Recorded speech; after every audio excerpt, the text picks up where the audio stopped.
आप आर्टिस्ट के घर पर जाकर उनके साथ यौन शोषण करते हैं, आर्टिस्ट के घर पर जाकर उसे अंडरवर्ल्ड की धमकी देते हैं, बोलते हैं यौन शोषण का केस वापस ले वरना तेरी जिंदगी बर्बाद हो जाएगी, जो एक आध फिल्में तेरे हाथ में हैं वो भी छूट जाएंगी। इस तरह आप बात करते हैं। मैं आज नहीं डरूंगी, दुर्गा माँ का आशीर्वाद लेकर आई हूँ मैं नहीं डरूंगी, ना आपसे ना आपके पावर से। क्या क्या कहा था आपने, आपको याद है? आपने बोला कि आपके सर पर किसी बिग बॉस का हाथ है और जब तक उस बिग बॉस का हाथ रहेगा आपका कोई बाल भी बांका नहीं कर सकता। ऐसी बातें आपने कही मुझसे। क्या उन्होंने वो बिग बॉस का नाम बताया? नहीं बताया, और उन्होंने अपने सेल फोन पर मुझे रंजीत बिंद्रा का नंबर दिखाया और कहा कि ये डी कंपनी का आदमी है, कुछ भी हो सकता है आपके साथ। आज मैं नहीं डरूंगी, मैं नहीं डरूंगी। क्या आपने पुलिस से अपनी सिक्योरिटी के लिए भी मांग की है? मैंने कहा पुलिस से कि मैं ऐसे डर डर के नहीं जी सकती, मैं डर के नहीं जी सकती।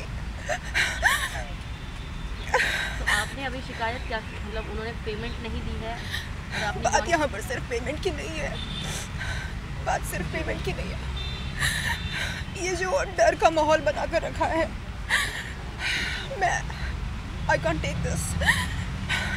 आपने कहा कि आपने शिल्पा शेट्टी के खिलाफ भी शिकायत की है। अब की बार जो आपने शिकायत आ चुकी है उसमें शिल्पा शेट्टी का क्या रोल था? उन्होंने कहा कि JL Stream is a very safe proposition and you know it's like a family setup, so there is no harm, your career will be safe, you know, you can join it. Shilpa और Shamita brand ambassadors हैं, तो यानी it's safe, ऐसा कहा। और दबाव में आकर मैंने किया उनके लिए 3 वीडियोस शूट किए, लेकिन नहीं मालूम था कि एक पैसा भी नहीं मिलेगा।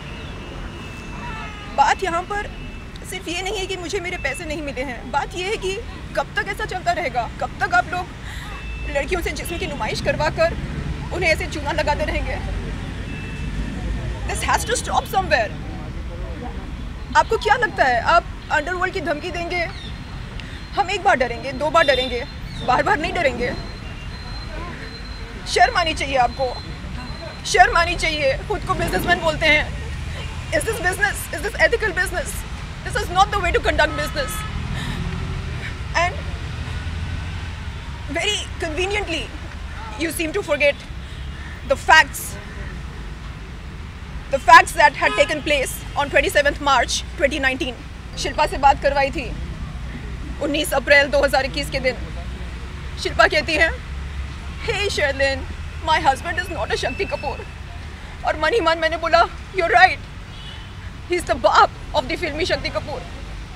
शिकायत है मिस्टर रिपु सुदन कुंद्रा AKA राज कुंद्रा के खिलाफ, शिल्पा शेट्टी के खिलाफ, शमिता शेट्टी के खिलाफ, गणपति शंकर चौधरी के खिलाफ। ठीक है, मैं आपको बता दूं कि इससे पहले मैं जुहू पुलिस स्टेशन पर आई थी अप्रैल 14, 2021 के दिन राज कुंद्रा के खिलाफ यौन शोषण की शिकायत दर्ज करने।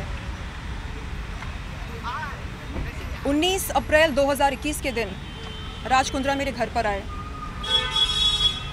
उन्होंने मुझको अंडरवर्ल्ड की धमकी दी और कई सारी धमकियां दी, मुझको डराया, धमकाया, दबाव बनाया यौन शोषण की शिकायत को वापस लेने के लिए। मैं एक सिंगल वुमन हूँ, अकेली रहती हूँ, मैं डर गई। आज हिम्मत जुटाकर वापस आई हूँ मैं। आपको बता दूं कि 20 अप्रैल 2021 के दिन यहाँ पर आई जुहू पुलिस स्टेशन पर और मैंने अपनी शिकायत वापस ली और ये भी कहा जुहू पुलिस के सीनियर इंस्पेक्टर से कि सर मुझे डर लगता है, डर इस बात का लगता है कि कहीं मुझे कुछ हो ना जाए, क्योंकि मुझे धमकी दी गई है, अंडरवर्ल्ड की धमकी दी गई है। कहा गया है कि एक फ़ोन कॉल से मेरी ज़िंदगी और मेरा करियर दोनों को बर्बाद किया जा सकता है। मैं डरी हुई हूँ, मैं ये शिकायत वापस लेती हूँ। ये कहकर मैंने शिकायत वापस ली। आज मैं यहाँ पर आई हूँ दुर्गा माँ का आशीर्वाद लेकर, हिम्मत जुटाकर, निडर होकर एक नई कंप्लेंट लेकर। इसमें वो तमाम पुरानी बातें भी हैं और कुछ नई बातें भी हैं। हम बात करते हैं 22 मार्च 2019 की। ये वो दिन है जब मैं पहली बार राज कुंद्रा से मिली थी होटल JW मैरियट में अपने मैनेजर DK श्रॉफ के साथ। उन्होंने दी शेरलिन चोपड़ा ऐप की चर्चा की, कहा कि उनकी company arms prime media private limited the Sherlyn Chopra app को लॉन्च करना चाहते हैं। 26 मार्च 2019 के दिन मैं उनके ऑफिस पर गई थी, arms prime media private limited के ऑफिस पर। मैंने उनकी कंपनी आर्म्स प्राइम के साथ एक कॉन्ट्रैक्ट साइन किया उनके कैबिन में। उसी दिन वो मेरे घर पर आते हैं वीडियो कॉन्सेप्ट की चर्चा करने के लिए। 27 मार्च 2019 की रात को वो मेरे घर पर आते हैं मुझे बताए बगैर। उस रात क्या हुआ उनको पता है, क्या हुआ उनको अच्छी तरह पता है। रिपुसुदन AKA राज कुंद्रा, क्या आपको याद नहीं है 27 मार्च 2019 की रात को आप मेरे घर पर क्यों आए? क्यों आए आप मेरे घर पर? आपको अच्छी तरह याद होना चाहिए।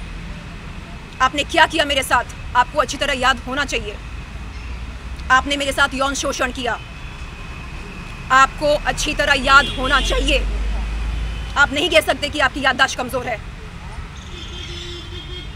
29 मार्च 2019 के दिन आपने मुझ पर दबाव बनाया, मेरे साथ शूट किया फोटोग्राफर मुन्ना के स्टूडियो पर।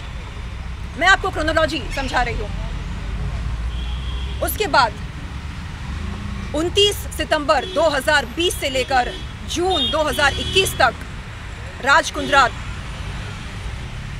जो कि JL स्ट्रीम प्राइवेट लिमिटेड के ओनर हैं या डायरेक्टर हैं, उन्होंने मुझ पर दबाव बनाया। 10 महीने लगातार मुझको चेस करते रहे। Please associate with JL stream private limited, Shilpa and Shamita और the brand ambassadors of JL stream. It will be a good association. And Shilpa ने भी कहा कि हाँ हम जुड़े हैं, it's a very safe proposition, आप जुड़ कर देखिए। ये आर्म्स प्राइम जैसा नहीं है, ये साफ़ सुथरा है, ये अच्छा है, ये वैसा है। कैसा है? यहाँ पर आप फिटनेस वीडियोस अपलोड कर सकते हैं, ये कर सकते हैं, वो कर सकते हैं।